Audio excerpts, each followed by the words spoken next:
Mr. Speaker, honorable members,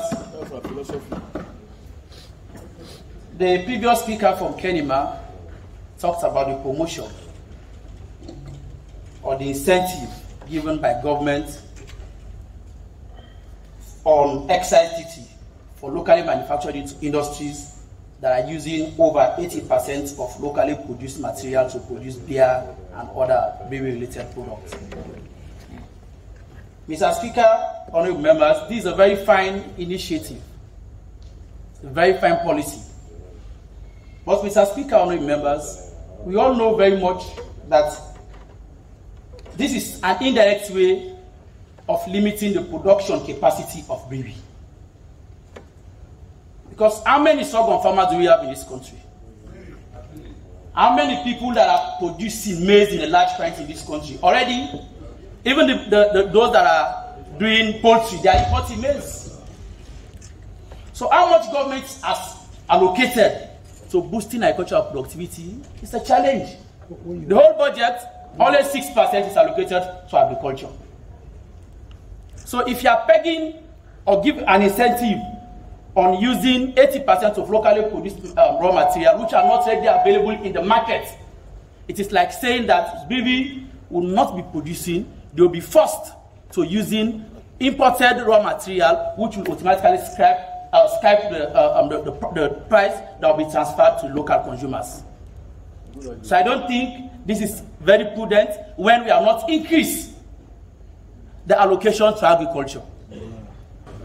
This bill, if we approve of all the proposals that have been presented to us, this bill is going to see more people unmarried in this country than ever before. That's the reality. Page 37. And I'm sure as a responsible government, we should be encouraging our young men and women to get married. They should go into matrimony homes or whatever, they should build their homes.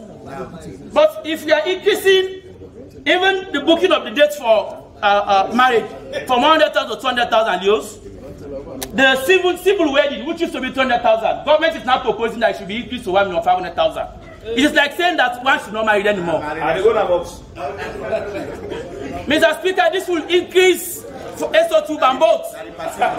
It will increase taptomies in this country, Mr. Speaker, because people will not afford to go to the registry and then get married. If we allow this increase to start, we should reduce this amount, Mr. Speaker, because for the civil wedding, the price increased by 400%. That is very much astronomical, Mr. Speaker. And it's very much unfair to even the women in this country. And I expect a very big round of applause from the women seated here this way. If you clap for me, because I'm speaking on behalf of your daughters, it should be.